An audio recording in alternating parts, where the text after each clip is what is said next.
She didn't think. She didn't hesitate. The moment Sarah Miller saw the gun barrel swing toward that little boy's chest, her body moved before her mind could stop it. 3 shots, 3 bullets tore through her like fire. And as she crumpled to the marble floor of the most expensive ballroom in New York City, bleeding out in a borrowed uniform, a silence fell over the room that no one would ever forget. The man standing above her, the most feared man in the city, dropped to his knees and whispered something no one expected. If this story already has your heart pounding, hit that subscribe button right now. Drop the name of the city you're watching from in the comments below and stay with me until the very end. Let's see how far this story travels. The gala at the Ashford Grand was the kind of event that Sarah Miller usually only read about in magazines she found left behind on the subway. Crystal chandeliers, men in tuxedos that cost more than her rent, women draped in diamonds that could have paid off her brother's hospital bills 3 times over. But Sarah wasn't a guest. She never was. She was the help. She moved through the crowd with a silver tray balanced perfectly on one hand, her black uniform pressed crisp, her dark hair pinned back so tight it gave her a headache she'd learned to ignore. She kept her eyes forward, her face neutral. In a room full of people who looked through her like glass, she had mastered the art of being invisible. Miller. Her supervisor, a sharp-nosed man named Gerald, appeared at her elbow. Table 7 needs fresh glasses. Now, and for God's sake, smile. Smiling, Sarah said flatly, and she smiled in a way that didn't quite reach her eyes. She moved toward table 7, weaving between conversations she was never meant to hear. Mergers, stock tips, political favors wrapped in polite laughter. She topped off glasses, cleared empty plates, nodded at nothing. And then she saw the boy. He was maybe 8 years old, sitting stiff and miserable in a chair, clearly too big for him, wearing a tiny suit that looked like it had been tailored by someone who had never actually met a child. He had dark curly hair and enormous brown eyes, and he was pushing a piece of untouched chocolate cake around his plate like it had personally offended him. Sarah set her tray down on the edge of a service cart and crouched beside him. "You know," she said quietly, "you don't have to eat it if you don't want to." The boy looked up at her, surprised like no adult had spoken to him directly all night. "My dad says I have to," he said. "Your dad's not looking right now." The boy glanced across the room to where a broad-shouldered man in a black suit stood with his back half-turned, deep in conversation with 2 other men. The boy looked back at Sarah with a cautious little smile. "I'm Leo," he said. "I'm Sarah." She straightened up. "You want some water instead?" No one ever got in trouble for drinking water. Leo almost laughed. Almost, like he'd forgotten how. She fetched him a glass of water and ruffled his hair very lightly. The kind of thing she did automatically because she'd been doing it for Danny her whole life. Danny, who was 22 and lying in a hospital bed across the city with a fever the doctors kept saying they had under control, even though nothing about it felt controlled. She didn't think about Danny right now. She couldn't afford to. She picked her tray back up and kept moving. It was 40 minutes later that everything changed. Sarah was near the far end of the ballroom, collecting empty champagne flutes near the tall curtained windows, when she felt that prickling at the back of her neck that people call instinct and scientists call pattern recognition, and Sarah just called wrong. Something was wrong. She didn't know what yet, but the air in the room had shifted. A man near the east entrance was moving too deliberately, too smoothly, cutting against the flow of people in a way that wasn't accidental. His hand was inside his jacket. His eyes were fixed on a single point across the room. Sarah followed his gaze. Leo. The boy was still at table 7, alone now, picking at his cake. His father had moved further away, his back fully turned, completely unaware. Sarah's tray hit the floor. She didn't remember deciding to run. She just ran. "Hey," someone shouted behind her. The man's hand came out of his jacket. Black metal caught the light. Leo. She hit the boy like a wall, throwing her arms around him and spinning her body between the gun and his. She felt the first bullet before she heard the shot, a white-hot punch to her left shoulder that knocked the breath out of her lungs. The second caught her in the side. The third was the one that made her vision go white. She went down hard, taking Leo with her, and she held on. Even as the room erupted into screaming, even as her arms went heavy, she held on. "Don't let go," she heard herself say. To him, to herself. She wasn't sure. Leo was crying. She could feel the shaking of his thin little shoulders against her chest. I've got you, she managed. I've got you. You're okay. Am I okay, she thought distantly. Is this what dying feels like? It felt warm, which she hadn't expected. The man who reached her first was not a paramedic. He dropped to his knees on the marble floor without any concern for his suit, and his hands were on her, instantly pressing, checking his jaw set so hard it looked like stone. His eyes were dark and completely unreadable, and when he looked at her, Sarah had the disorienting feeling of being seen, actually seen for the first time all night. Leo. His voice was low, controlled, but something underneath it wasn't controlled at all. Leo, come here. Papa, Leo's voice broke. I'm here, come here. He pulled the boy against his side with one arm and kept his other hand pressed hard against Sarah's shoulder, and the pain was so sharp she made a sound she was embarrassed by. Sorry, he said, and she blinked because he didn't seem like the kind of man who apologized. Don't, she started. Don't talk. He looked up, and whatever expression was on his face made the crowd behind him step back immediately. Get me a medic, now! People moved. Sarah looked up at him through the growing blur. The boy, she said, is he? He's fine. His voice cracked on the last word just barely, just enough. Because of you. She didn't know why that made her want to cry. She hadn't cried in 2 years, not since Danny's diagnosis. But something in the way this stranger said because of you, like it was the most significant sentence he'd ever spoken, broke something loose in her chest. Good, she managed. That's good. And then the ballroom tilted, and the chandelier above her smeared into white light, and Sarah Miller closed her eyes. His name was Lorenzo Caruso. In certain rooms in this city, you said that name in a specific tone, quiet, careful, like you were handling something that could go off. In other rooms, you didn't say it at all. You just understood that certain things happened because Lorenzo Caruso decided they would, and certain other things didn't happen because he decided they wouldn't, and there was no legal framework in existence that touched any of it. He'd been in this city for 15 years. In those 15 years, 3 men had made direct attempts on his life.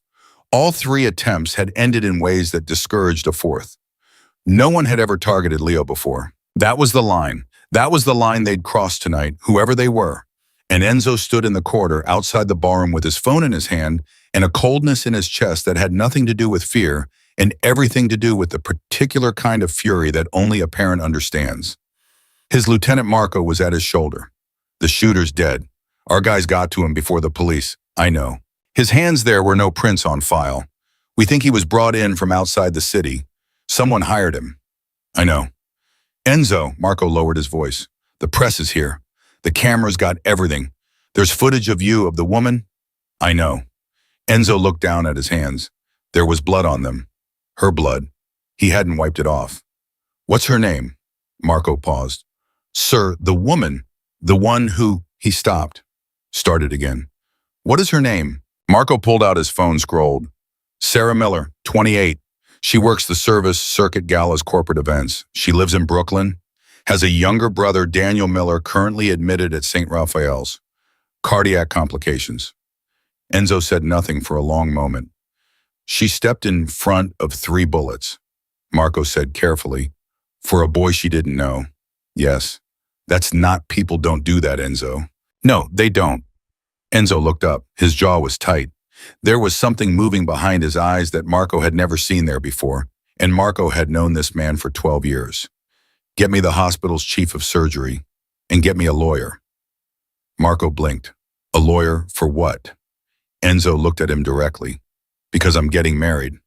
The silence that followed was the loudest thing Marco had ever heard. Married, Marco repeated. Tonight. Whatever paperwork can be filed tonight, file it. Enzo, you can't. She's unconscious. She's in surgery. You can't marry a woman who... I'm not asking for your legal opinion. I'm telling you what's going to happen. Enzo put his phone in his pocket. Whoever sent that shooter sent a message, so I'm sending one back. Sarah Miller saved my son's life, and she is going to live. And the best way, the only way to guarantee that she lives is to make sure every family in this city understands that she belongs to me, that she is under my protection, that any hand raised against her is a hand raised against the Carusos. His voice didn't rise. It never rose. That was what made it terrifying. So yes, I'm getting married tonight. And every camera in that ballroom is going to know it before the paramedics leave. Marco stared at him.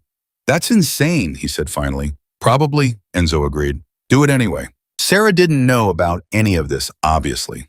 Sarah was unconscious on an operating table, and 3 different surgeons were arguing over the best way to get a bullet fragment out of her without killing her, and she was dreaming, if you could call it that, about Danny. In the dream, he was 10 years old, and they were in the kitchen of the apartment in the Bronx where they'd grown up, and he was standing on a chair to reach the counter, and he was laughing at something she'd said. He was always laughing in her memories of him. Before the diagnosis, before the hospital, before the gray fog of worry that had settled over both their lives, Danny laughed constantly, and it was the best sound she knew. Sarah, dreamed Danny, said, "You always do too much." "I do exactly enough," she told him. "You took 3 bullets, Sarah." "I'm working on it." He shook his head. He was still laughing, but his eyes were sad. "Come back," he said. "I need you to come back." "I'm trying," she said. "I'm trying." The press statement went out at 11:47 p.m. Lorenzo Caruso, in a hallway outside the operating rooms of Manhattan General with Marco standing grimly at his side and 2 other men flanking him, spoke quietly and clearly into a cluster of cameras that had followed the chaos here like moths to a fire. "The woman who was shot tonight at the Ashford Grand Gala is Sarah Miller Caruso, my wife." He paused and let that land. "She acted with a courage and selflessness that I do not have adequate words for. She is being treated by the finest medical team in this city, and she will receive every resource available to me, which are considerable." Another pause. "I am asking for privacy during this time. I am also making something very clear. Sarah is family, and I protect my family." He walked away from the cameras without taking questions. His phone started ringing before he reached the elevator. He looked at the screen. "Vitale," he sent it to voicemail. The phone rang again. "Ferrante." Voicemail. Again, a number he didn't recognize. He answered that one. "That was bold," said the voice on the other end. Male. Older. Amused in the way that very dangerous people sometimes are. "Marrying a waitress, in front of God and the press." "Who is this?" Enzo said. "Someone who finds your performance." "Interesting. The question is whether you actually believe it will work, or whether you're simply hoping fear fills in the gaps where strategy falls short." "I don't deal in hope," Enzo said. "I deal in certainty." "Then you should certainly know," the voice said, "that your wife and I use the word loosely is only the beginning. Whoever went after your boy tonight, they're not finished. They're just getting started." The line went dead. Enzo lowered the phone. Marco was watching him from across the corridor. "Who was that?" Marco asked. "I don't know yet," Enzo said, "but I will." He turned back toward the door marked "Surgical Suite No Entry" and stood in front of it like he was standing guard. Because in every way that mattered, he was. Inside that room, a woman who had never owned anything more expensive than a second-hand coat was fighting her way back to the living. The surgeons would later say it was remarkable, that her vitals had dropped twice to places they shouldn't have come back from, that something stubbornness or a shock, some cellular refusal to give up, had pulled her through both times. One of the nurses, a woman named Rosa, who had worked trauma for 20 years and thought she'd seen everything, would tell her colleagues later that she'd watched the monitors and thought this one's not done. She wasn't. Sarah Miller had a brother to get back to, and now, without knowing it yet, she also had a war to survive. At 3:14 a.m., the head surgeon walked out into the corridor and found Lorenzo Caruso exactly where he'd been left standing. Not sitting, his arms crossed, his face unreadable. "She's stable," the surgeon said. "The next 12 hours are critical, but she's stable. She's strong." Enzo exhaled. Just once, just barely. "She's going to have questions," the surgeon added cautiously. "When she wakes up, there will be things she needs to be told." "I'll tell her," Enzo said. "Mr. Caruso." The surgeon hesitated. "With respect, what exactly are you going to tell her?" Enzo looked at the door. "The truth," he said, "that she saved my son's life, that I owe her a debt I can't repay, and that her life is never going to be the same again." He said it simply, factually, without drama, the way you might describe a change in weather. But the surgeon heard something underneath it, the weight of it, the enormity, and he walked away feeling a chill he couldn't quite explain. In the quiet of the corridor, Lorenzo Caruso sat down for the first time all night. He put his elbows on his knees and his face in his hands, and for exactly 30 seconds, no more, he let himself feel it. The terror of almost losing Leo. The image of that woman throwing herself between his son and a bullet. The blood on the marble floor. The blood on his hands. Then he straightened up. He took out his phone. He had work to do. Because somewhere out there, a voice on an unknown number had just told him this wasn't over. And Lorenzo Caruso had never, not once in his life, let someone else have the last word. She came back to consciousness the way you come back from a nightmare, all at once, gasping with no grace and no warning. Her first breath was wrong. Too shallow, too sharp, like breathing through wet concrete. Her left arm wouldn't move. Her side felt like someone had parked a car on it. The light above her was white and merciless, and for exactly 4 seconds, Sarah Miller had no idea where she was or why she was alive. Then it came back. All of it. At once. The ballroom, the gun, Leo's face. Hey! A nurse was beside her instantly. Hey, you're okay, don't try to sit up. The boy. Sarah's voice came out like gravel. Leo, is he? He's fine, he's safe. Where is he? He's fine, honey. I promise you he is fine. The nurse pressed her gently back against the pillow. You're at Manhattan General. You were in surgery for 6 hours. You need to stay still. Sarah stopped fighting, not because she wanted to, because her body simply refused to do anything else. She lay back and stared at the ceiling and tried to assemble herself from the inside out. 6 hours. She'd been out for 6 hours. Danny. My brother, she said. Someone needs to call my brother. He's at St. Raphael's. His name is Daniel Miller. He's going to be. It's already been handled. That voice was not the nurse's. Sarah turned her head slowly toward the corner of the room. And there he was, the man from the floor, the man with the blood on his hands and the stone jaw and those dark, unreadable eyes that she now recognized from somewhere she couldn't quite place. He was sitting in a chair that looked too small for him, his jacket gone, his sleeves rolled to the elbows, and he looked like a man who had not slept and had no intention of starting. Your brother has been informed you're stable, he said. His care has also been arranged. Sarah stared at him. His care, she repeated. He's been moved to a private room. The specialist who's been consulting on his case has been given a full retainer to prioritize his treatment. She kept staring. She stopped. Who are you? Something shifted in his expression. Just barely. Like a curtain moving in a window you thought was sealed. Lorenzo Caruso, he said. The name meant nothing to her for exactly 3 seconds. And then her brain made the connection that her shock had been blocking, and her stomach dropped through the mattress. She stopped again, recalibrated. You're Leo's father. Yes. Okay, she exhaled. Okay, Mr. Caruso, I appreciate everything you're saying about my brother, but I can't accept. You took 3 bullets for my son. The room went very quiet.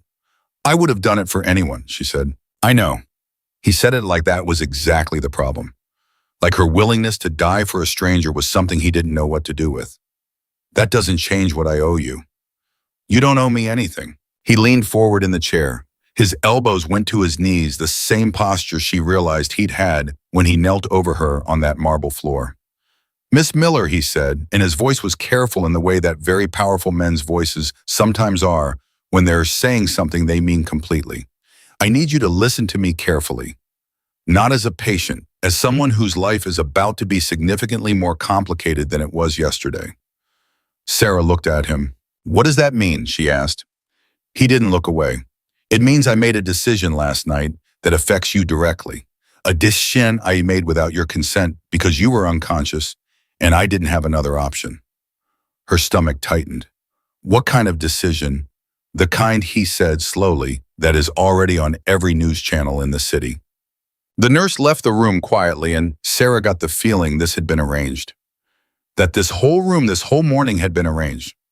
Tell me, she said. He told her. He told her about the press statement, about the cameras, about the 12 words that had already been dissected and analyzed and debated by every tabloid and news outlet and crime reporter in New York City. My wife. She is my wife. Sarah listened without interrupting. She was good at that. She'd spent years listening to Danny's doctors deliver news that required silence an absorption before reaction. She had trained herself not to react until she fully understood. She understood now. "You told the press I'm your wife," she said. "Yes." "Without asking me. You were in surgery. You could have waited." "No," he said, "I couldn't. There was a window, a very narrow window where that announcement would work, where it would land with enough impact to create the protection I needed to create around you. That window was closing by the minute." He held her gaze. "I am not asking you to forgive the method. I am asking you to understand the reason. The reason," she said flatly, "is that someone was trying to kill your son, and now they might try to kill me." "Yes. And your solution is to tell everyone I'm your wife. My solution is to make it so costly, so catastrophically costly to touch you that no rational person would attempt it." His voice didn't waver. "In my world, Miss Miller family is protected by law, not the law of courts, the other kind. And that law is absolute." Sarah was quiet for a long moment. "I'm a waitress from Brooklyn," she said finally. "I know. I make $14 an hour plus tips." "I know. I don't know anything about your world. I know that too." He stood up slowly like a man moving through water and walked to the window. His back was to her. "I know I've dropped you into something you never asked for and don't deserve. I know the press outside this hospital has already found your name, your address, your work history, probably your elementary school. I know this is going to feel like a cage." He turned around. "But it's a cage that will keep you alive.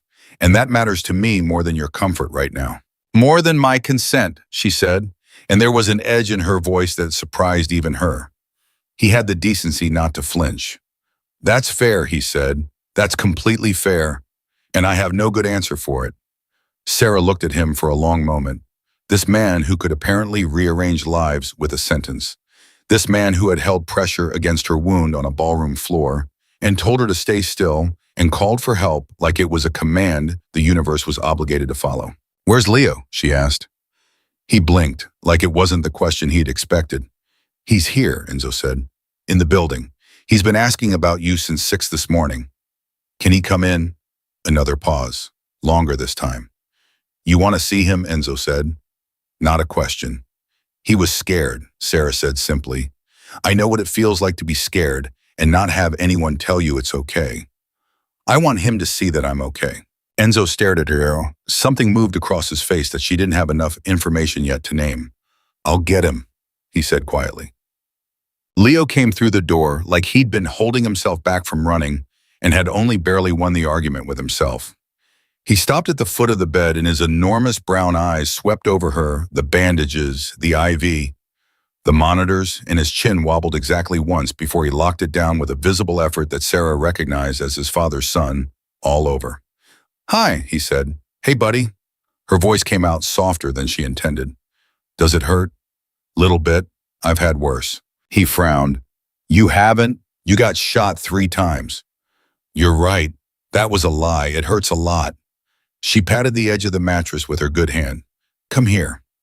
He crossed the room carefully like he was afraid to disturb anything and sat on the very edge of the mattress.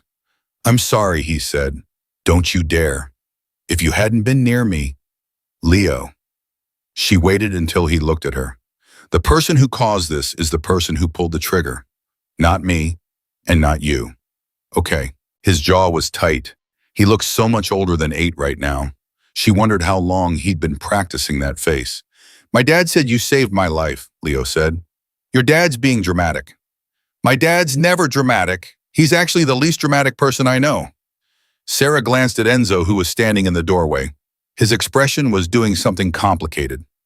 "He exaggerated a little," she said. "He said, Leo stopped, looked at his hands.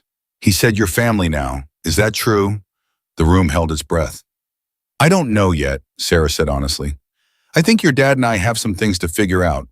But what I know for sure is that you're okay, and that's the only thing that was ever important to me in any of this." "You got it." Leo looked at her for a long time. Then he nodded, and then with a deliberateness that wrecked her, a careful and considered deliberateness, he reached out and took her hand, the one with the IV in it, gently like she was something breakable. "Okay," he said. Marco arrived at 11 a.m. with a face like the end of a long week. He pulled Enzo into the hallway outside Sarah's room and dropped his voice to a register that was still somehow tense, even as a whisper. Vitale called 3 times. Ferrante's lawyer sent a letter this morning. He thrust his phone at Enzo, and there's this. Enzo looked at the screen. It was a tabloid headline. Caruso's mystery bride saint or setup. Underneath it, a photo, clearly from a security camera, somewhere of Sarah in her waitress uniform, tray in hand sometime before the shooting.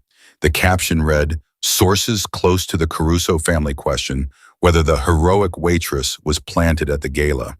Enzo handed the phone back. "Who's running this story?" he said. "Syndicated piece. Could have come from any of 4 families. It came from Vitale." Enzo said it like he was reading off a grocery list. "He's trying to muddy the water, make it look like I staged the assassination attempt to manufacture sympathy." Marco stared at him. "Did you?"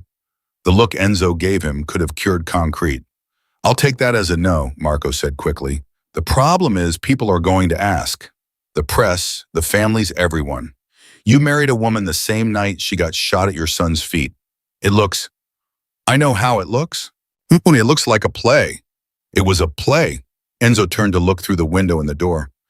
Sarah was talking to Leo. She was smiling at something the boy had said, and even from out here through the glass, it was a smile that changed her entire face.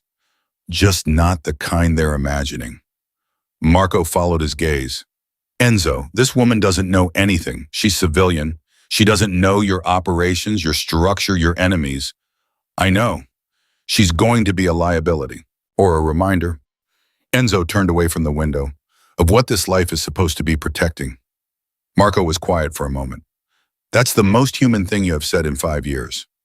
"Don't repeat it." Enzo started walking. "Set up a meeting with Ferrante for tonight, and I want a full security detail on Sarah's brother at St. Raphael's, today." "Already done." Marco paused. "What about Sarah when she gets out of here?" "She comes home. To the house. To the house." "Enzo, she's going to fight you on that." "I know," Enzo said, and there was something in his voice, not quite amusement, not quite resignation, that Marco had never heard there before.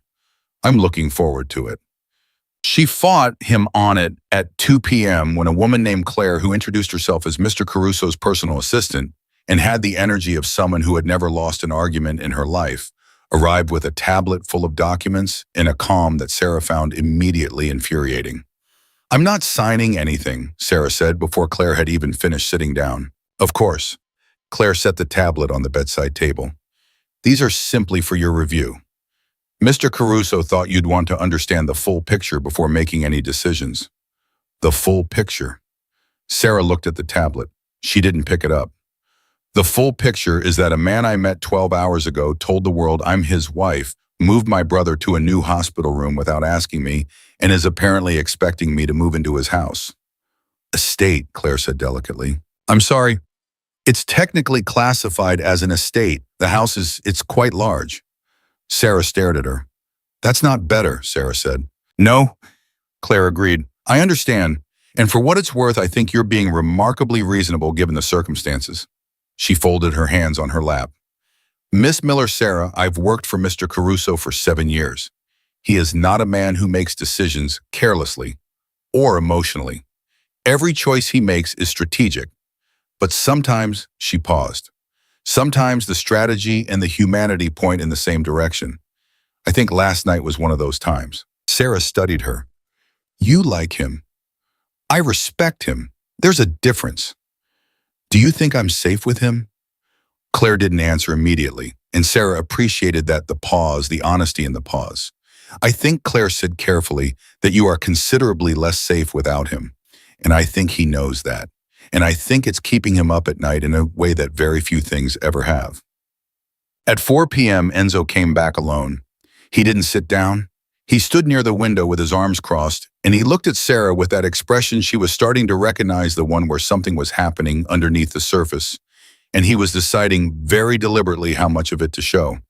"I need to tell you something," he said. "Another something," she said. "Yes." He uncrossed his arms, put his hands in his pockets.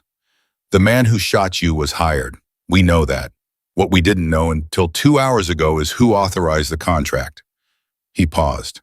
"It came from inside, from someone connected to my own operation." The room shifted. Someone inside your organization, Sarah said slowly, tried to kill your son. Yes. Why? Because of me. Because of a decision I made 6 months ago that someone disagreed with. His voice was flat, but she could hear the edge under it, sharp as broken glass. Leo was never supposed to be at the gala. He came at the last minute because his school trip was canceled, and I didn't want to leave him with the sitters. It was spontaneous, which means whoever planned this had eyes on us in real time. They're inside your house, she said. He looked at her. Possibly. And you're going to bring me there. Because the alternative, he said, is leaving you exposed. And that's not something I'm willing to do. Sarah was quiet. She was looking at her own hands, the IV taped to one, the bruising already blooming under the skin. She thought about Danny.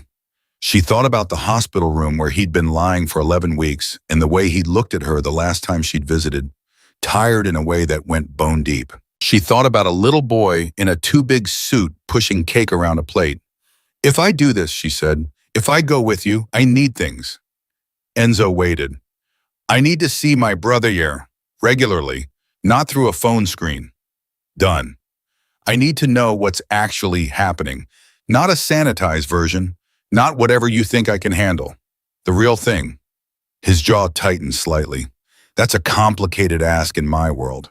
Then I guess you better figure out how to uncomplicate it. She looked at him steadily. Because I'm not going to be moved around like a piece on a chessboard. I'm not going to be put in a room and told to wait and smile for the cameras. If I'm in this, I'm in it. You tell me who did this.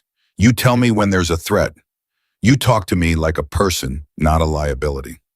Enzo looked at her for a long moment. You're not afraid of me, he said, like he was noting something unusual about the weather.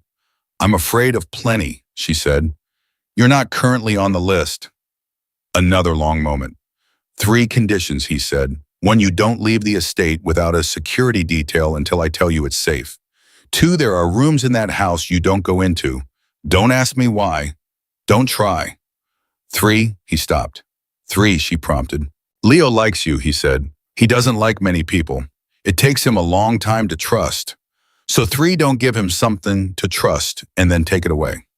It was, she realized, the most personal thing he'd said to her yet. I won't, she said quietly. That's a promise. He nodded once, turned toward the door. Mr. Caruso, she called. He stopped. The person inside your organization who authorized this, she said. Do you know who it is? His hand was on the doorframe. His back was still to her. I have a suspicion, he said. Is it someone you trusted? The silence was its own answer. Get some rest, he said. We leave in the morning. He walked out, and Sarah lay back against her pillow and looked at the ceiling and thought, what in the world have you gotten yourself into? Sarah Miller. Somewhere in the hospital, a monitor beeped steadily. Somewhere across the city, a phone rang unanswered. And somewhere much closer than comfort, allowed a man who called himself an ally was already making his next move. The morning she left the hospital, it was raining. Sarah noticed it because she'd always paid attention to weather working. The service circuit meant knowing whether to pack an extra change of shoes, whether the outdoor events would be canceled, whether the subway would be a nightmare. Weather was practical. Weather was something she could control her response to, even if she couldn't control the weather itself. She couldn't control much of anything right now, so she focused on the rain. The car that waited outside the hospital's private exit was not the kind of car Sarah had ever been inside. Black, long, windows tinted dark enough that the world outside became a smear of gray in motion. 2 more cars flanked it. She counted the men without meaning to. 6. There were 6 men with earpieces and carefully neutral expressions standing in the rain like it wasn't happening to them. Marco held the door. Sarah got in, moving slowly because her side still pulled with every breath, and the doctors had told her to move slowly, and she was trying for once in her life to actually listen to instructions. Enzo was already inside. Leo was beside him, pressed against the window, watching the rain trace lines down the glass, with an intensity that suggested he was working very hard at looking unbothered. Hi, Sarah said. Leo looked over. The unbothered expression lasted about 2 seconds. Hi. She settled carefully into the seat across from them. The door closed. The car moved. How do you feel? Enzo asked. Like I got shot 3 times, she said.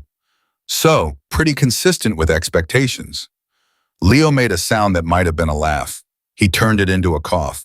Enzo looked at her the way he'd been looking at her since she'd woken up with that focused measuring attention. That she was starting to understand wasn't coldness. It was something closer to concern that had never learned a softer vocabulary. "It's 40 minutes," he said. "If you need to stop." "I won't need to stop." She looked out the window. The city slid past the familiar blocks she'd spent 10 years navigating on foot and by subway, the bodegas and laundromats and scaffolded buildings she knew by instinct.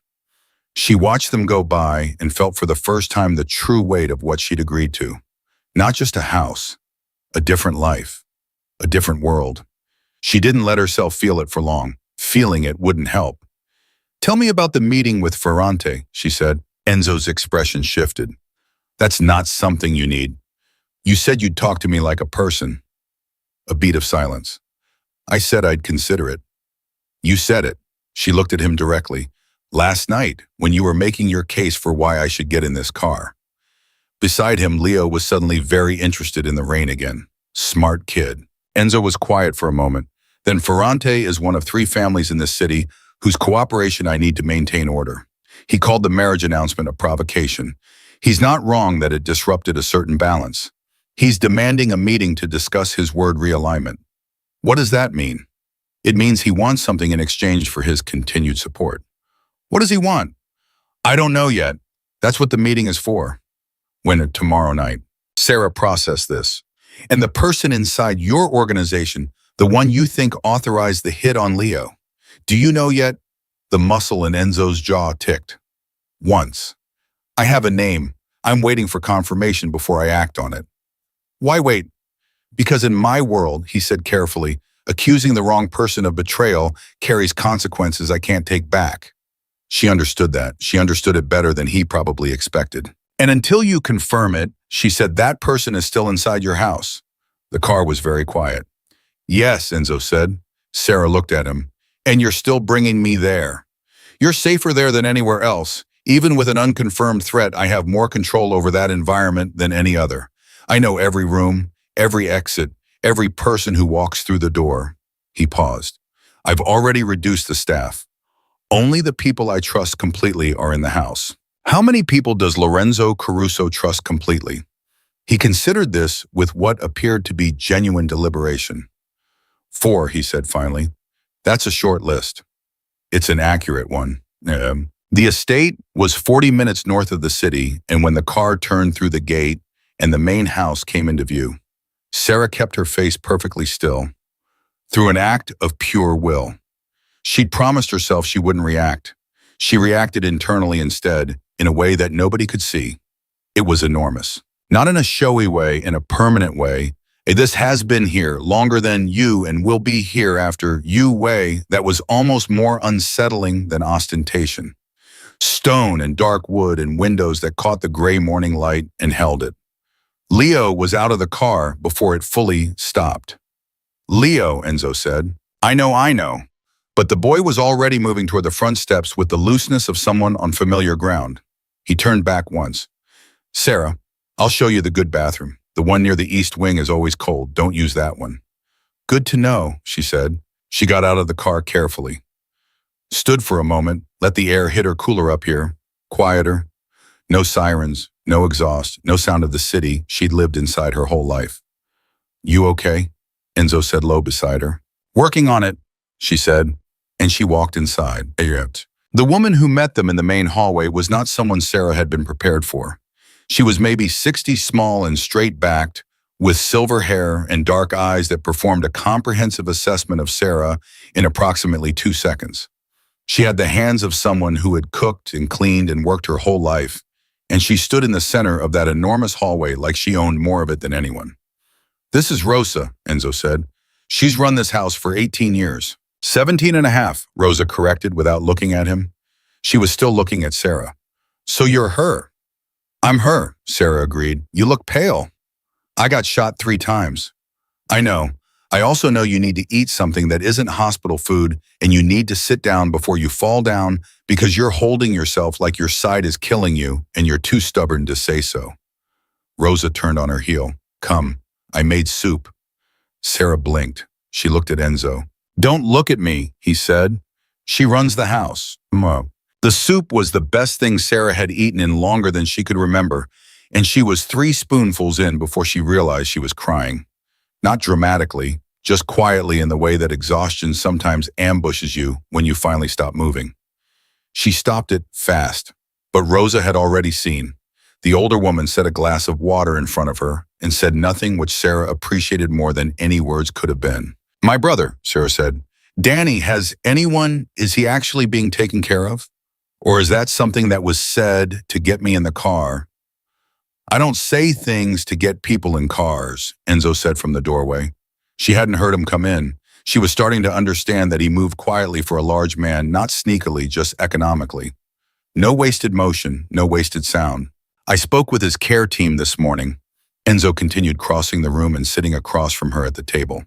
"They've brought in Dr. Chen. She's one of the top cardiologists in the country. Your brother already met her this morning. Apparently they argued about baseball for 20 minutes before she ran his new tests." Despite everything, Sarah laughed. A real one, short and involuntary.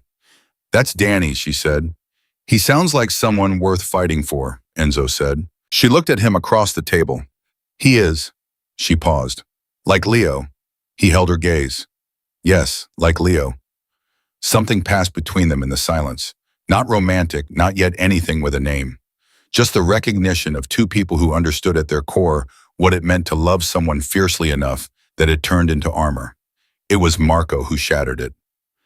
He came through the kitchen door at speedphone in hand, face tight with something Sarah had learned already to read as emergency. "We have a problem," he said. He looked at Sarah, then at Enzo.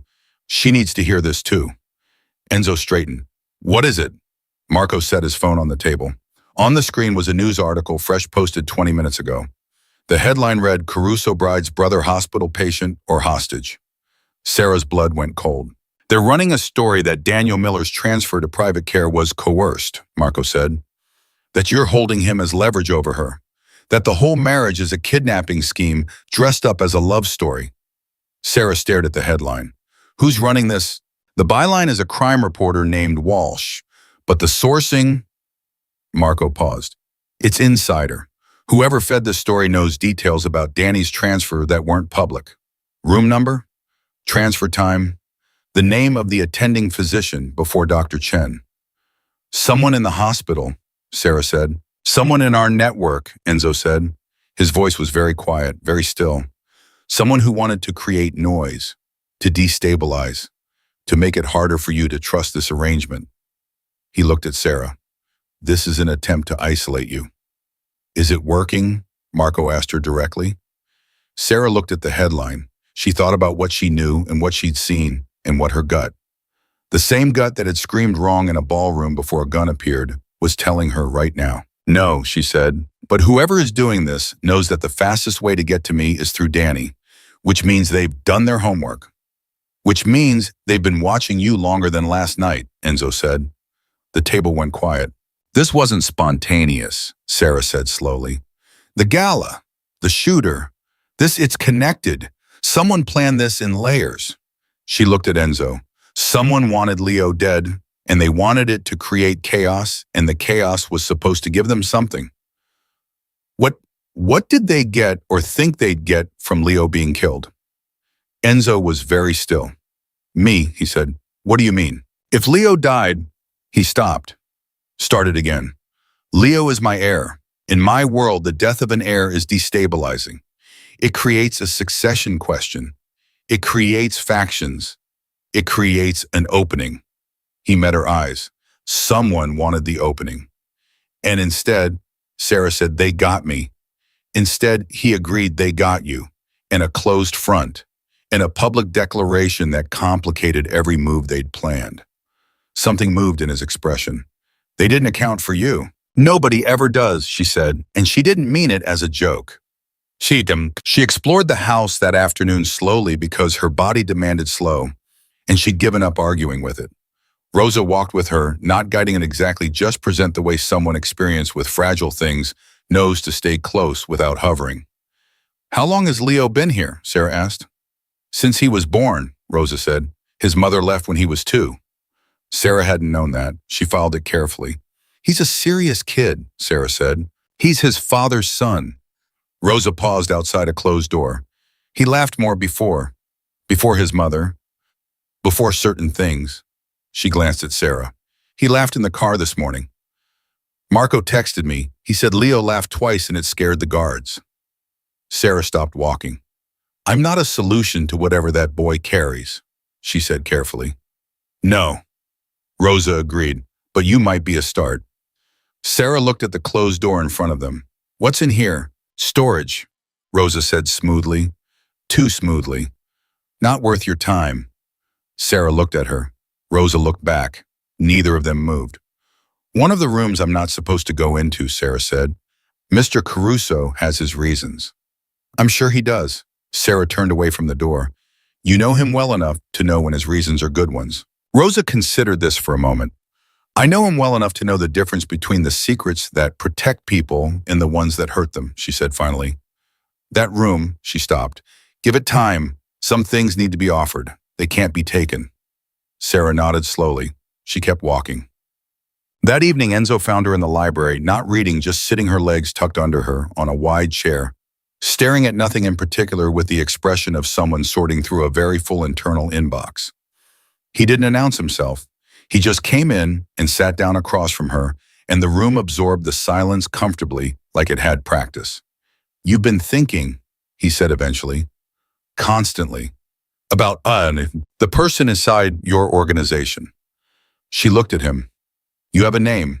You said you were waiting for confirmation. What kind of confirmation? He studied her. You're not going to let this go. I'm not a let it go kind of person. I think you already know that.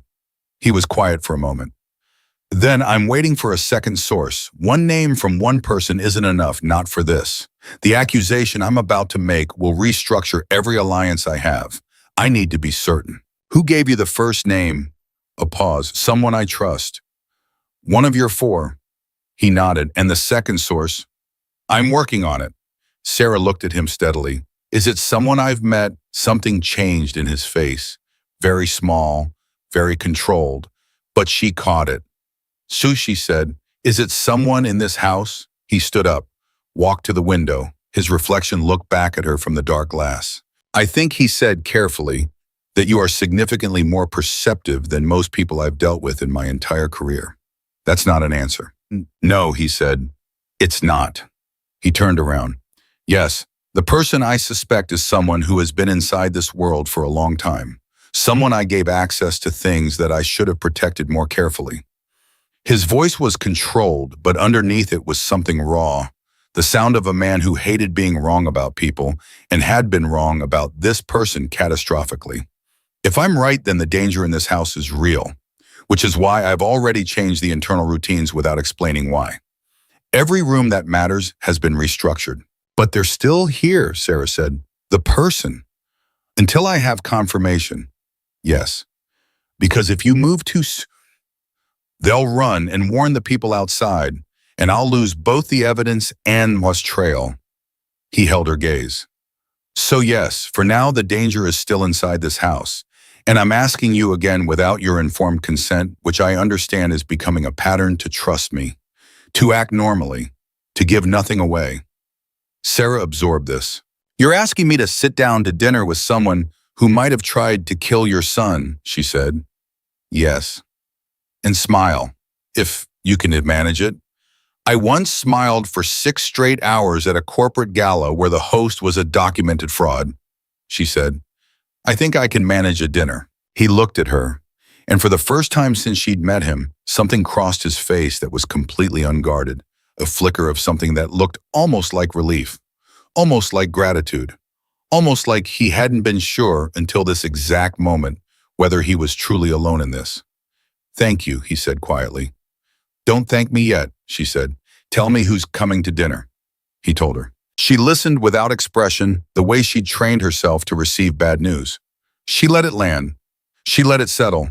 Then she uncurled from the chair, moved carefully to standing, and straightened her shirt. What time? She asked. 7. She looked at the clock on the wall. 2 hours.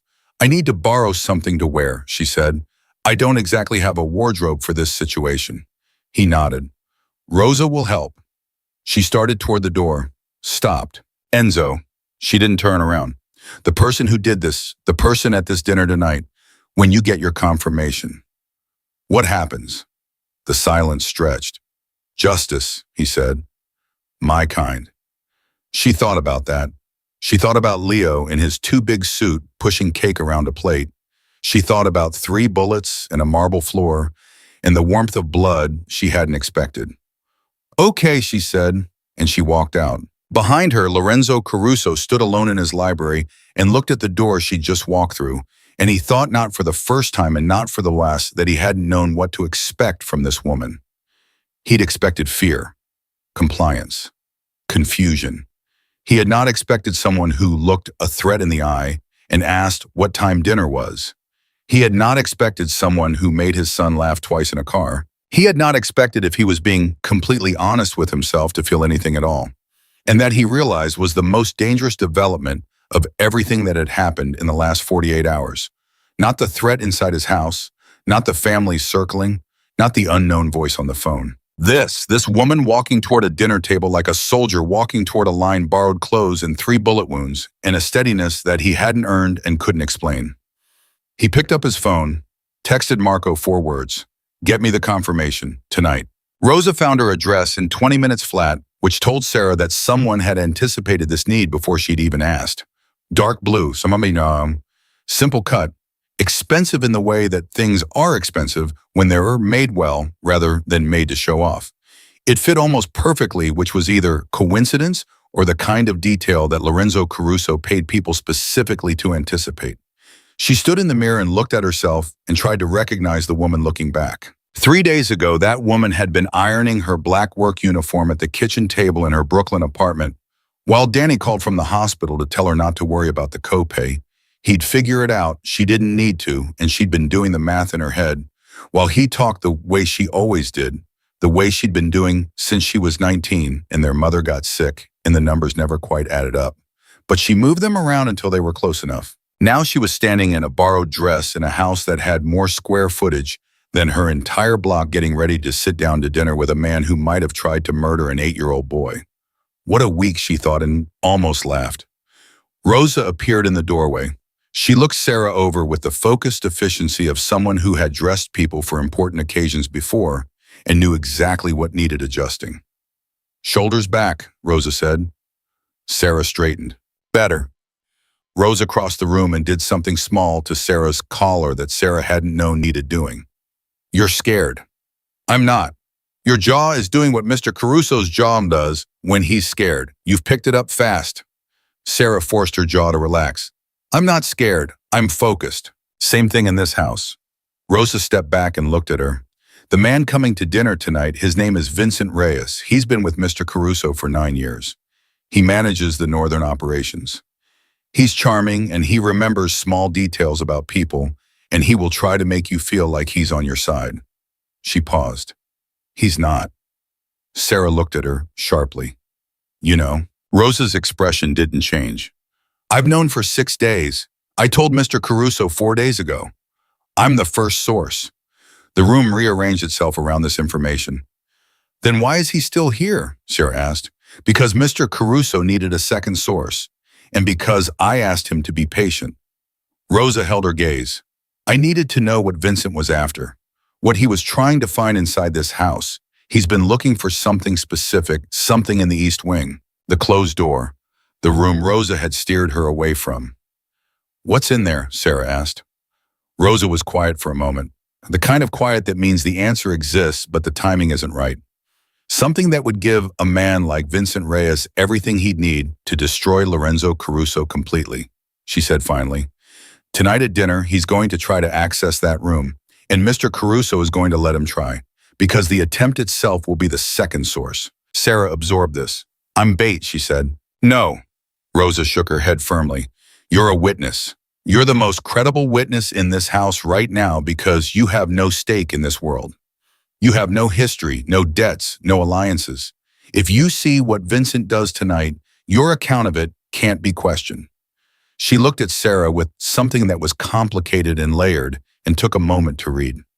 Mr. Caruso doesn't know I'm telling you this. He was going to let you walk into that dinner with half the picture. Why are you telling me? Because you deserve the full one, Rosa said. And because I've worked for Lorenzo Caruso for 17 and a half years, and I have never once seen him look at anyone the way he looks at you. So if you're going to be in this house, you're going to be in it properly. She moved toward the door. Dinner's in 30 minutes. Don't tell him I told you. She left. Sarah turned back to the mirror, shoulders back. Yeah, Vincent Reyes was exactly what Rosa had described, and somehow still a surprise. He was maybe 45, silver at the temples, a smile that arrived before the rest of his face did and lingered after the rest of it moved on. He stood when Sarah entered the dining room, and he extended his hand, and when he said, "Sarah, what a remarkable woman you are," he said it with a warmth that would have fooled almost anyone. It didn't fool her, but she smiled back like it did. "Thank you," she said. "You must be Vincent." Guilty. He held her hand a beat longer than necessary. His eyes were doing the thing Rosa had warned her about: cataloging, remembering, storing. "Lorenzo speaks very highly of you." Sarah glanced at Enzo, who was standing at the head of the table with the controlled expression of a man playing cards he didn't want anyone to read. "That's generous of him," she said, "given that we've known each other approximately 72 hours. Vincent laughed. It was a good laugh, practiced, but convincing. "In crisis," he said, "you learn what you need to know about a person quickly." He pulled her chair out, an old-fashioned gesture, deliberate, designed to signal that he was a certain kind of man. Courage speaks for itself. "So does loyalty," Enzo said from the head of the table. His voice was even. His eyes were on Vincent. "Sit down, Vincent." They sat. The first 20 minutes of dinner were a masterclass in civilized pretense, and Sarah was grimly impressed by all of it. Vincent talked about operations in the North, about a shipping dispute that needed resolution, about a contact in Philadelphia who was becoming unreliable. He talked fluently and in detail, and none of it meant anything specific to Sarah, but she watched his hands as he talked, and she watched his eyes, and she noticed the moment, small, controlled, barely there, when his attention slid away from the conversation to the doorway at the far end of the room. The doorway that led to the East Wing corridor. 3 times in 20 minutes his eyes went there. She caught Marco noticing her notice it. Marco said nothing. He looked back at his plate. "Sarah." Vincent turned to her with that smile. "You must have questions about this world, about what you've gotten yourself into." "Constantly," she said pleasantly. "And are you finding the answers you need?" "Getting there." She picked up her water glass. "You've been with Enzo 9 years. 9 years, Vincent confirmed. "Through quite a lot." "That's a long time to trust someone," she said. A flicker. There and gone. So fast she almost missed it. "Lorenzo inspires loyalty," Vincent said smoothly. "He does," she agreed. "I've noticed that." She set her glass down. "It must be interesting being trusted that completely, having access to everything, knowing that someone has built something and invited you inside it." Enzo was watching her. She didn't look at him. "It's an honor," Vincent said, "one I don't take lightly." "Of course not," she smiled. "The weight of that kind of trust is—" She paused like she was searching for the word. "Significant. Don't you think it changes what you owe people?" The smile on Vincent's face held, but it held the way a bridge holds when there's too much weight on it, visibly effortfully. "Absolutely," he said. Enzo's phone buzzed on the table. He glanced at it. Sarah caught the change, the barely perceptible shift in his posture that meant the text he'd just received was the one he'd been waiting for. He looked up. His eyes met hers for exactly 1 second. She understood. Marco had the confirmation. "Excuse me," Enzo said, standing smoothly. "There's a call I need to take. I won't be long." He walked out, and Sarah understood that this was deliberate, that Enzo was creating the window, intentionally giving Vincent the opportunity he'd been angling for all evening. She understood that somewhere in the house men were repositioning, that the dinner table was now a stage and all the players knew their parts except the one who thought he was directing. Vincent waited exactly 90 seconds after Enzo left the room. Then he set his napkin on the table and smiled at Sarah with an apology already preloaded. "Would you excuse me as well, nature calls?" "Of course," she said. He stood. He walked toward the doorway at the far end of the room, not toward the bathroom, toward the East Wing. Sarah counted to 10.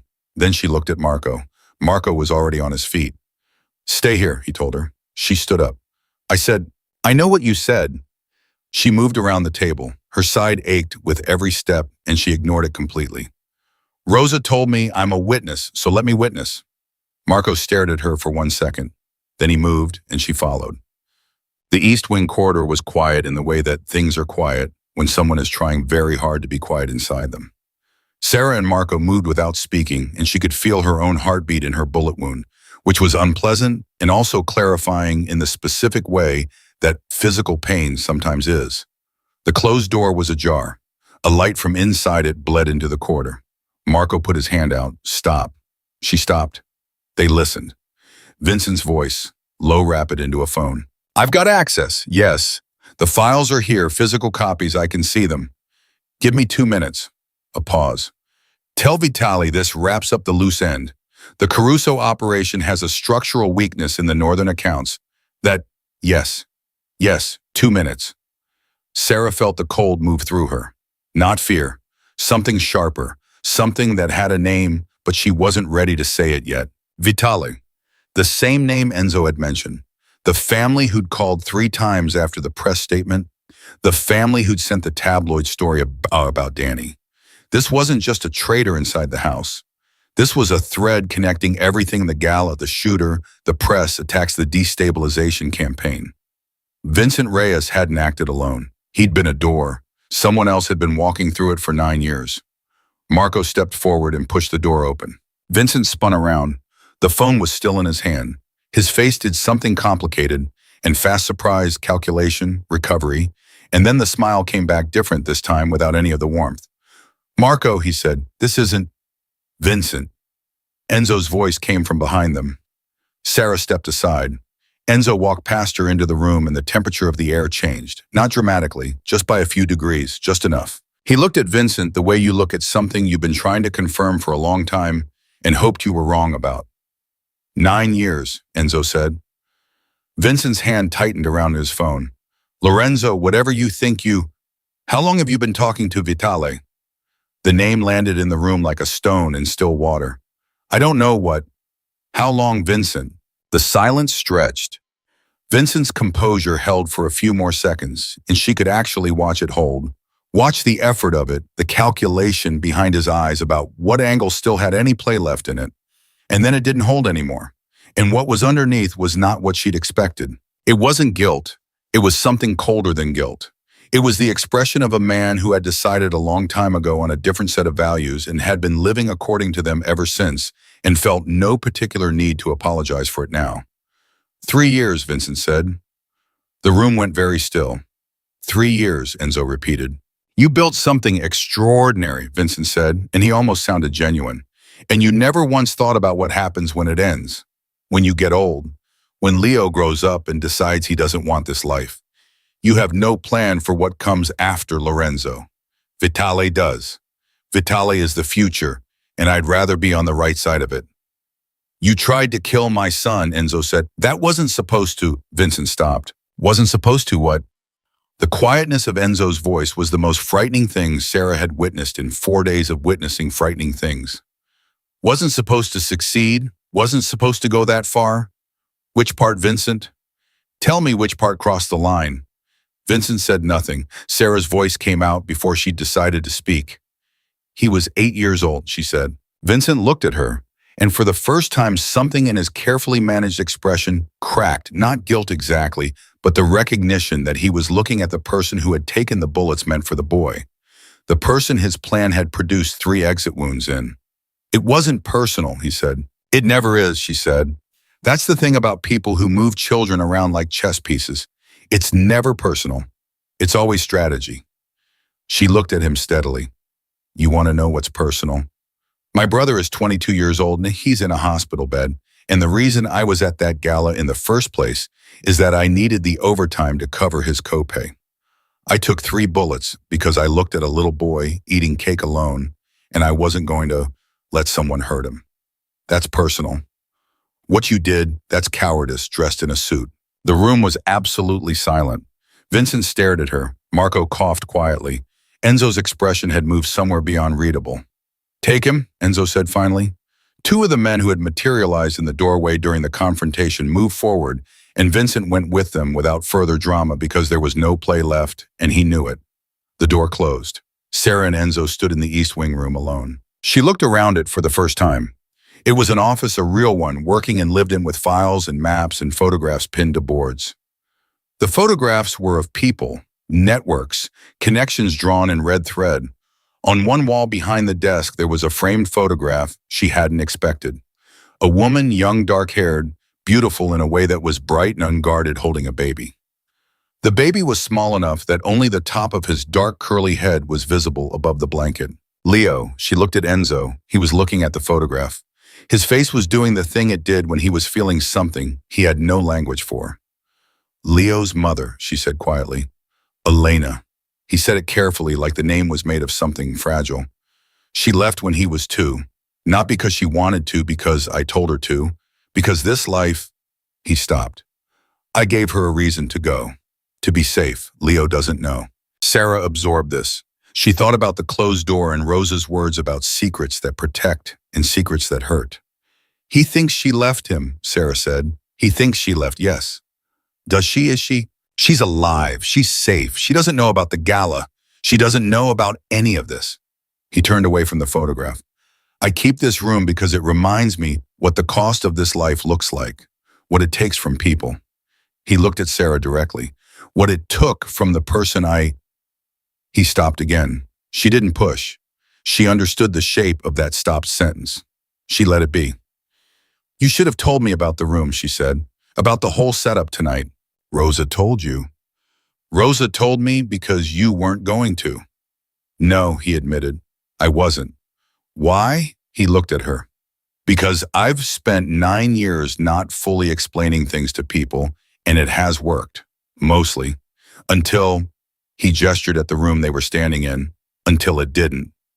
Until you trusted the wrong person for 9 years because you kept him in the dark about enough that he thought there was space to move in. A beat of silence. He paused. That's exactly right. Transparency is a security strategy, she said, not a vulnerability.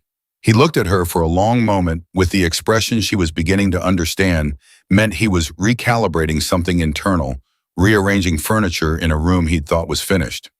Where did you learn to think like that? He asked. $14 an hour jobs, she said. You learn fast or you lose the gig. Marco found them 20 minutes later with his phone out and a look that said the night wasn't finished. Vitali knows Vincent was taken, he said. He's calling in the other families. There's going to be a meeting, not the one Ferrante requested. A different one, bigger. He looked at Enzo. They're calling it a tribunal. They want to judge the marriage. They can't, Sarah started. In this world, Marco said carefully, they can. If enough families agree that a marriage is destabilizing, that it's a manufactured power play, they can move to invalidate it. Strip the protection. He looked at her. Your protection. When, Enzo said. 3 days. There's a standing location for these things. Neutral ground. Enzo nodded slowly. Who's being invited? All 5 families. Marco paused. Ferrante, Vitale, Gallo, the Koreans, the Vasquez operation. He paused again longer. And they're requesting Sarah attend. Sarah blinked. Meet him. They want to assess her themselves, verify she's not their word of fabrication. A fabrication, she repeated. They want to look you in the eye, Marco said simply. In their experience, people who are being used don't know how to look back. The 3 of them stood in the East Wing office, surrounded by the evidence of 9 years of betrayal and the photographs of a woman who'd had to leave to stay safe, and Sarah thought about a tribunal of the most dangerous men in the city looking at her across a table and deciding whether she was real. She thought about Leo's hand taking hers in the hospital. Careful, deliberate, like she was something worth holding. Fine, she said. Both men looked at her. Fine, she said again. I'll go. I'll sit at their table and I'll let them look. She met Enzo's eyes. But I need 3 days, and I need you to actually talk to me, not the half-picture version, not the version you think I can handle. The real one, everything. Because if I'm walking into a room full of men who have spent their lives reading people, I need to know every single thing that's true about my situation. She held his gaze. starting with what Vitale actually wants and what it costs you if this tribunal doesn't go our way. Enzo looked at her. He looked at Marco. Marco held up both hands.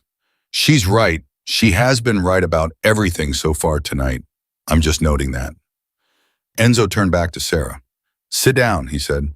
This is going to take a while. I'm not going anywhere, she said, and she sat down in his chair in his office, surrounded by his history, and waited for the truth. Outside the closed door, the house settled around them. Rosa moving quietly in the kitchen. Leo asleep upstairs with his curly head on his pillow, 6 men on the perimeter standing in the dark. And somewhere across the city, Vitale was making calls, and the other families were listening, and a clock was counting down to 3 days from now. 3 days. For a waitress from Brooklyn to become something that 5 of the most powerful men in New York City couldn't dismiss. She'd had worse deadlines. He talked to talk to her until 2 in the morning. Not the edited version, not the strategic summary. The real thing, all of it laid out across the desk in the East Wing office like a map of a country she'd been living in without knowing its borders. Vitale's ambitions, the northern accounts, the structural weakness Vincent had been feeding information about for 3 years. The way 5 families had existed in uneasy equilibrium for a decade, and the way that equilibrium had been quietly undermined, piece by piece, by a man who smiled at dinner and remembered small details about people. Sarah asked questions. Good ones. The kind that made Enzo stop twice and look at her the way you look at someone when you realize the picture you had of them was several sizes too small. Marco refilled coffee cups and said very little, and occasionally confirmed facts with the quiet efficiency of a man who had accepted sometime around midnight that the dynamic in this room had shifted permanently, and he was fine with it. By the time Enzo finished, Sarah had filled 4 pages of a legal pad she'd found in the desk drawer. Notes, connections, questions she hadn't found answers to yet. She looked at what she'd written. Then she looked at him. Vitale doesn't actually want the tribunal to go against you, she said. Enzo frowned. What? Think about it. If the family strip your protection, if they invalidate the marriage, you're destabilized, yes, but you're also free to retaliate without any obligation to play by the tribunal's rules. Vitale is smart enough to know that a cornered Lorenzo Caruso is more dangerous than a contained one. She tapped her pen against the legal pad. He wants the tribunal to appear to threaten you. He wants you to come to that room looking like a man defending his position. He wants the other families to see you weakened, reactive, so they start questioning your leadership on their own. She looked at him. He doesn't need the families to rule against you. He just needs them to start wondering whether they should. The silence in the room was the kind that happens when something true has been said and everyone present knows it. Marco put his coffee cup down very carefully. Enzo was staring at her. So the tribunal itself is the move, he said slowly. The tribunal is the stage, she said. He's not trying to win a vote. He's trying to direct a performance, and he's expecting you to show up and play the part he's written for you, the defensive husband, the man who made a rash decision under emotional pressure, the boss who's lost his objectivity. She paused. Don't play it. What do I play instead? She looked at him steadily. Nothing. You don't play anything. You let me talk. The room was very quiet. Sarah, he requested I attend, his request, not yours. She held his gaze. He made a mistake asking for me to be in that room. He thinks I'm the liability. He thinks putting me in front of those men is how he proves this marriage is manufactured, that I'll flinch, or I won't know enough, or I'll look like what he wants me to look like. A prop. She leaned forward. Let him think that, right up until the moment I'm not. Enzo looked at her for a long time. You've been in this world for 4 days, he said. I've been reading people in expensive rooms my whole life, she said. Nobody looks at the waitress. Nobody thinks about what she hears or what she sees or what she figures out while she's refilling glasses and smiling at nothing. She sat back. I am very good at being underestimated, and I would like just once for that to work in my favor. Marco made a sound that was not quite a laugh, but lived in the same neighborhood. Enzo said nothing for a long moment, and then he nodded, once. The way he nodded when he'd made a decision he intended to keep. 3 days, he said. 3 days, she agreed. Ahorita. She spent the first day with Leo, not strategically, not because it was useful, because he knocked on her door at 7 in the morning with a slightly defensive expression and a chessboard under his arm and said, I know you probably don't play, but Rosa said you needed to stay off your feet, and I'm bored. And she looked at him and thought, there it is. There's the kid underneath all that careful composure. I play, she said, set it up. He beat her twice. She won the third game, and the way his face moved the surprise, then the genuine delight, quickly recalibrated into something more measured, because he was 8 years old and already trying to be his father, cracked her directly in the chest. You hustled me, he said. I played honestly. You just assumed the first 2 games were my ceiling. He looked at the board, then at her. That's a lesson, isn't it? Is it? You're doing the thing where you let me figure it out myself instead of just saying it. Is it working? He considered this very seriously. Yeah, he said. It's annoying, but yeah. She laughed, and he laughed, and it was the same laugh Rosa had described, bright and unguarded, and a little rusty from disuse, like a door that hadn't been opened in a while. Leo, she said when the laugh had settled, I want to ask you something, and I want you to know you don't have to answer it. He straightened slightly. Braced. She recognized that too. Do you know why your dad does what he does, this life the way it is? Do you understand it? He was quiet for a moment. He does it so we're safe, he said. That's what he says. What do you say? Leo looked at the chess pieces. He picked up his king and turned it in his hands. I say he does it because he doesn't know how to stop, he said quietly. And I think he's scared that if he stopped, he wouldn't know who he was anymore. He set the king down. But I don't tell him that because it would make him sad. Sarah looked at this 8-year-old boy who had just articulated something that most adults spent decades not being able to say, and she thought, you are extraordinary and you don't even know it yet. You should tell him. Him, she said. He can handle it, and he needs to hear it from you more than he needs to hear it from anyone else. Leo looked at her. How do you know? Because she said he is absolutely terrified of losing you. And people who are terrified of losing something need to know that the thing they love actually sees them. The real them. She met his eyes. Tell him. When it's right. Tell him. Leo nodded slowly. He picked up a pawn. Your move, he said. The second day, Enzo taught her the room. Not the geography, the room's politics. Who would sit where, what each man's body language would tell her before his mouth opened. What Vitale would want her to react to, and what she needed to let slide off her completely. He did it the way he did everything, without waste, without sentiment, with the focused precision of a man who had learned long ago that preparation was the only prayer that consistently got answered. But somewhere in the middle of explaining Ferrante's particular sensitivity to being talked over in public, he stopped. And he looked at her across the desk with an expression she hadn't seen on him yet, open in a way that his face clearly wasn't practiced at. I need to tell you something, he said. Another something, she said. Her standing joke now, he almost smiled. Elena, he said, Leo's mother. I want you to know what I told you in that office, that I asked her to leave, that she didn't abandon him. He held her gaze. I'm going to tell Leo. She hadn't expected that. After this is resolved, when I know the house is safe and I have time to do it properly. His jaw was tight. He deserves to know his mother chose him. That she's out there choosing him every day by staying away.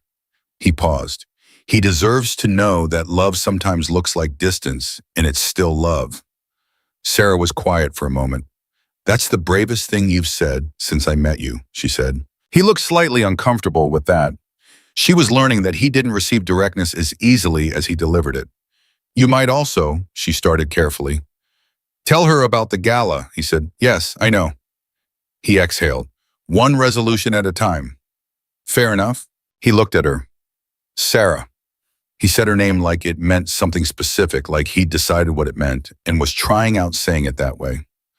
Whatever happens in that room tomorrow, regardless of how the families respond, your position here doesn't change. Your brother's care doesn't change. Leo's relationship with you doesn't change. He held her gaze. I want that to be absolutely clear. This tribunal doesn't determine your value, only you do that. She sat with that for a moment. You're worried about me, she said. I'm always worried, he said. I've just had more practice hiding it. You're not hiding it particularly well right now. No, he admitted. I'm not. The morning of the tribunal arrived with the specific chill of a day that intends to matter.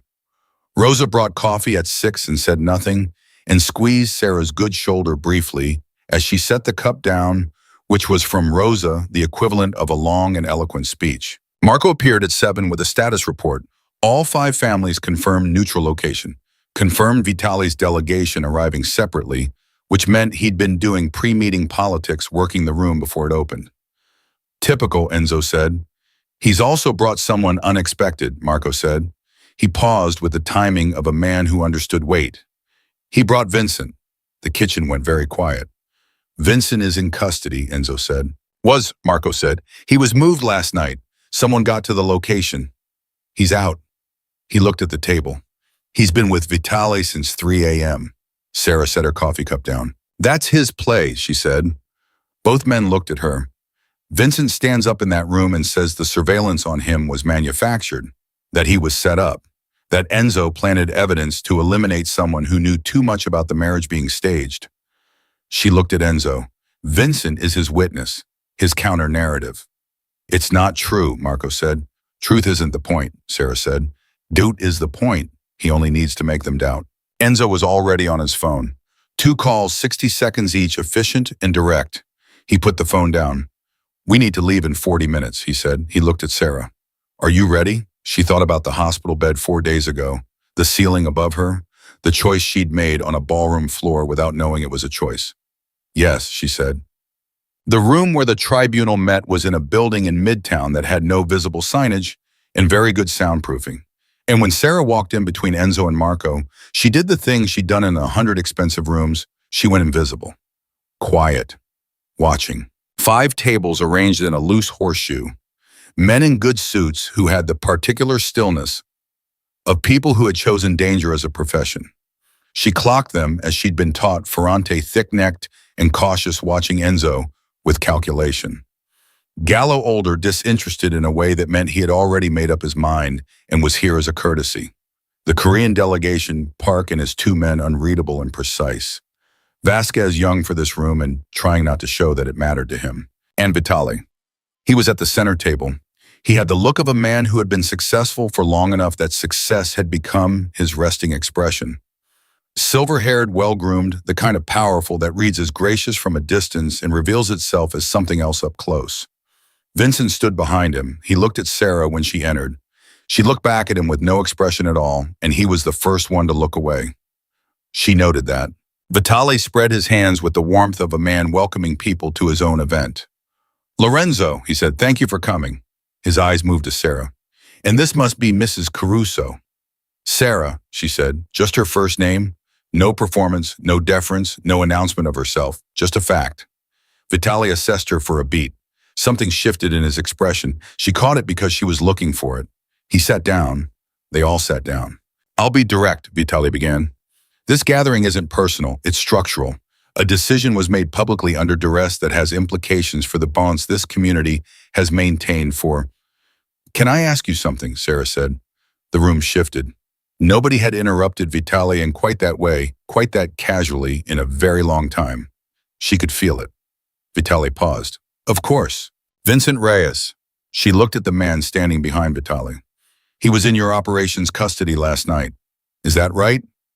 Vitali didn't answer immediately, just long enough for the non-answer to sit in the room.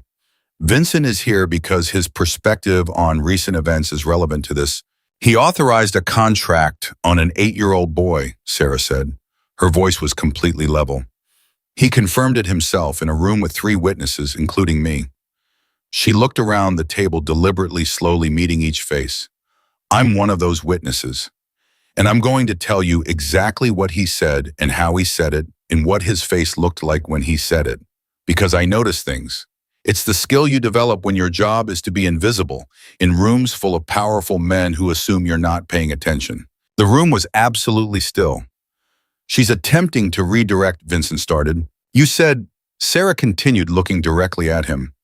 Tell Vitali this wraps up the loose end. She watched Vincent's face change. I have a good memory. I kept my hands very still, and I listened very carefully, and I remembered every word, because that's what I do. She looked at Vitali. You were the loose end he was reporting to, which means you knew about the contract, which means you knew what was planned for a child. Ferrante shifted in his seat. She caught it. Gallo, who had been projecting disinterest, was no longer projecting it. "This is," Vitale started. "I'm not finished."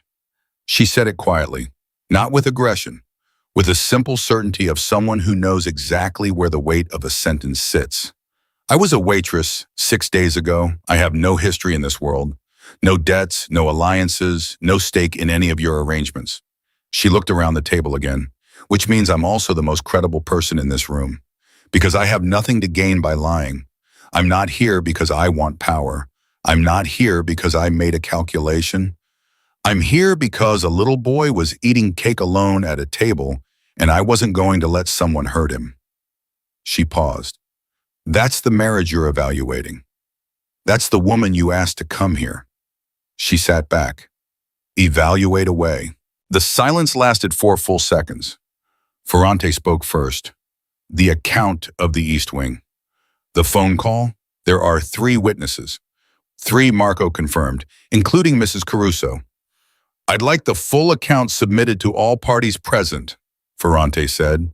He was looking at Vitale when he said it. Gallo cleared his throat. "I'll second that request." Vitale was looking at Sarah. His composure was intact, she had to give him that. But something behind his eyes was doing the arithmetic of a changed situation, and the math wasn't adding up the way he'd planned. "The marriage," Parks said quietly, speaking for the first time. His English was precise, unhurried. "We have seen manufactured arrangements before. They have a particular quality." He looked at Sarah. "This does not have that quality." He looked at Enzo. "Your support holds from our side." Vasquez nodded. "Ours as well." Ferrante was looking at Vitale. "Whatever agreements existed between your delegation and Reyes, those are your problem to explain, not ours to absorb." He stood. "I don't validate contracts against children.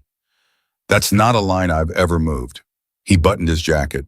"The marriage stands as far as this family is concerned." Vitale looked at the room. He looked at Vincent. Something passed between them, the particular communication of men whose plan has failed and who are now calculating damage control. "This isn't finished," Vitale said. He directed it at Enzo. An error. He should have directed it somewhere less visible. Enzo said nothing. He looked at Vitale with the expression of a man who has already decided on an outcome and is simply waiting for the other party to understand it. Sarah spoke instead. Actually, she said, "I think it is." She looked at Vitale with the same steady, neutral expression she'd perfected over a decade of invisible service. "You planned this tribunal as a performance. You needed an audience and a stage and a prop me that would make Lorenzo look reckless. But you made a mistake." She tilted her head very slightly. "You invited the prop to speak." Vitale stared at her. She held his gaze without blinking. He was the second person in that room who looked away first. The drive back took 40 minutes. Same as the drive out. The rain had cleared while they'd been inside, and the afternoon light was doing something specific with the highway and the skyline, turning everything gold and sharp-edged, the way the sky sometimes does when it's decided to be beautiful, without asking anyone's permission. Leo was asleep in his back between Sarah and Enzo, his head tipped sideways onto Sarah's good shoulder. He'd insisted on coming. He'd been told to stay in the car.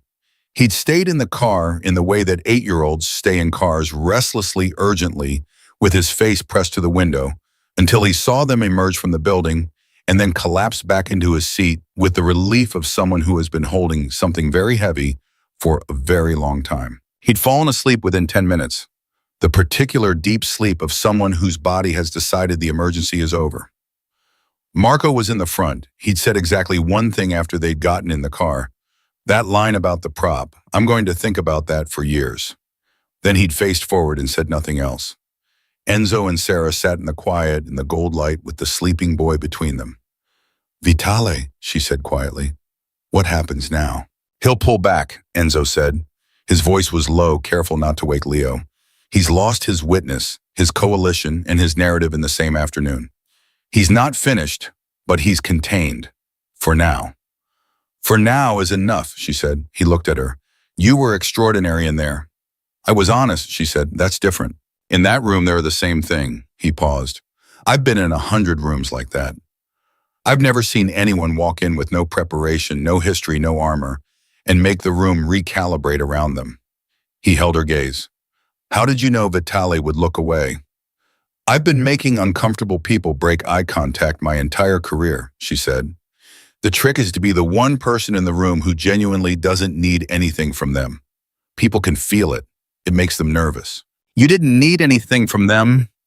I needed Leo to be safe, she said. That's all I've needed since the beginning. She looked down at the want to sleep on her shoulder. His dark curls, his even breathing, the way he'd grabbed her hand in the hospital with that careful, deliberate trust. Everything else is just logistics. Enzo was quiet for a long moment.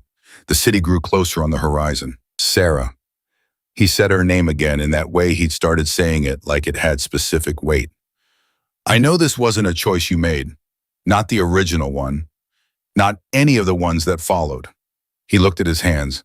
I know I pulled you into this and handed you obligations and dangers and a life that has no resemblance to the one you were living. He paused. I need you to know whenever you want out, when this is safe enough, when Danny is well enough if you want to go back. Enzo, she said his name, his actual name, the shortened version, the one Leo used the first time she'd used it. He stopped. I took 3 bullets for a boy I didn't know, and I'd do it again. Not because I'm reckless, because some things are worth protecting and you know it in your gut before your brain gets there. She looked at him. I know it about Leo. I'm starting to know it about this. She didn't look away. So stop building me an exit. I'll tell you if I want one. Something in his face broke open. Just briefly. Just enough to see what was underneath, not the stone jaw, not the controlled distance, not the man who trusted 4 people in the world. Just a man who had been alone inside something too large for a long time and had not known how to say it. He didn't say anything. He didn't need to. She understood the shape of it. Danny called that evening. He sounded better than he had in months. Not just physically, though. Dr. Chen had apparently told him his numbers had improved significantly with the new treatment protocol. He sounded lighter. The gray fog exhaustion she'd been hearing in his voice for 11 weeks had lifted by a degree that she could actually measure. This doctor is insane, he said. She told me I was wrong about the Yankees. Me wrong about the Yankees. Were you? Completely, he admitted. It was devastating. Also, she's probably saving my life, so I'm choosing to let it go. A pause. Sarah, this place, the room, the care, how are you doing this? She thought about how to answer that. I made a friend, she said. A friend with resources. Extensive resources. Danny was quiet for a moment. The news says you're married. The news is... She stopped. It's complicated. Are you safe? She thought about Leo asleep on her shoulder. Enzo's face breaking open for one unguarded second. Rosa's hand on her shoulder at 6 in the morning. The legal pad full of notes. The tribunal room. The moment Vitale looked away. Yes, she said. I'm safe. Good, Danny said. Then the rest is details. Another pause. I'm proud of you. That kid, what you did. Mom would have, his voice caught. She would have done the same thing. You know that. Sarah pressed her fingers to her eyes very briefly. I know, she said. Get some sleep. You too, he paused. Sarah, yeah. Next time someone points a gun at a child, maybe duck first. She laughed, a real one, the kind that came from somewhere deep and clean and uncomplicated. I'll consider it, she said. That night, she found Leo in the hallway outside the East Wing, not trying to sneak in, just standing there looking at the closed door with the expression of someone trying to work out a problem that keeps changing shape. She stood beside him. Rosa told me a little bit about that room, he said. He wasn't looking at her. About the pictures inside. Sarah waited. Is there a picture of my mom in there? He asked. His voice was very careful. 8 years old and very careful. She didn't lie to him. She'd promised herself that. Yes, she said, his jaw tightened. Did she leave because of me? No, she said immediately, firmly, with the certainty of something she'd been told and believed and intended to make him believe in return. She didn't leave because of you, and she didn't leave because she wanted to. She crouched down to his level, ignoring the pull in her side. Your dad is going to tell you the full story himself very soon. But I want you to hear from me right now, tonight. She chose you, every day. Loving you is the whole reason for every decision she made. She held his gaze. You are not someone people leave. You are someone people step in front of bullets for. You understand? His chin wobbled. He locked it down. Then he unlocked it, a deliberate choice she realized an 8-year-old choosing not to perform for once. He leaned forward and hugged her, carefully, around the side that didn't hurt. She hugged him back, with her whole heart, without reservation. "Okay," he said quietly into her shoulder. "Okay," she said back.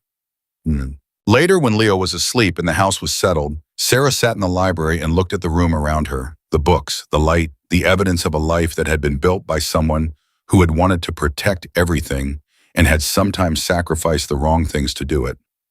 She thought about where she'd been a week ago, ironing a black uniform, moving numbers around in her head, being invisible in rooms full of people who looked through her. She thought about a gun barrel turning, a little boy alone at a table, 3 seconds of not thinking and doing. She thought about what Rosa had said, the secrets that protect people and the ones that hurt them. She thought about Enzo's voice saying her name like it had weight, like it had been given weight deliberately by someone who didn't do things without intention. She was not the same woman who had walked into the Ashford Grand in a borrowed uniform with a headache from a too tight hairpin. That woman had been surviving.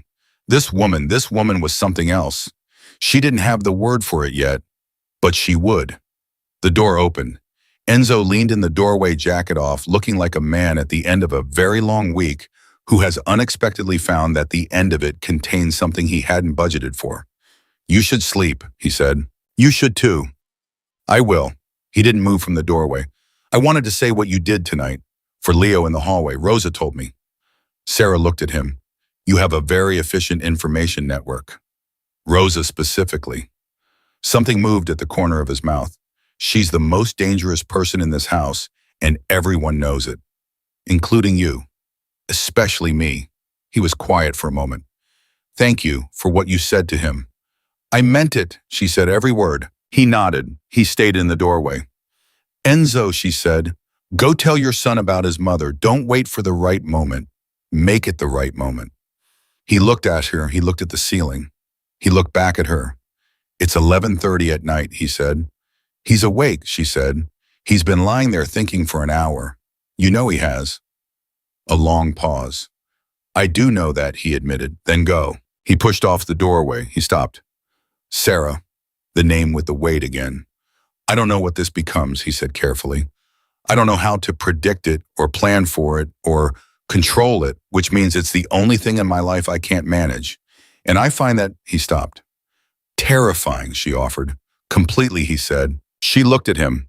This man who had moved mountains with a press statement and sat in a hospital corridor without sitting down and sent a text at midnight that changed the direction of a war. This man whose son had not laughed in too long and whose house had been hiding a betrayal for 3 years and who had looked at a stranger bleeding on a marble floor and chosen in one impulse to rewrite both their lives.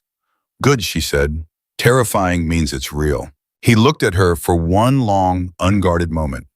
Then he turned down the hallway toward his son's room. And Sarah Miller, waitress survivor, witness wife. The woman no one saw coming leaned her head back in the chair and let herself feel for the first time.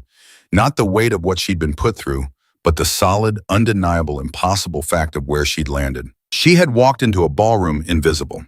She had walked out of a tribunal as something the most powerful men in New York City could not dismiss, could not discredit, and would not forget. She had come into this world with nothing but the instinct to protect a child and the stubbornness not to be moved. It had been enough. It had been, as it turned out, everything.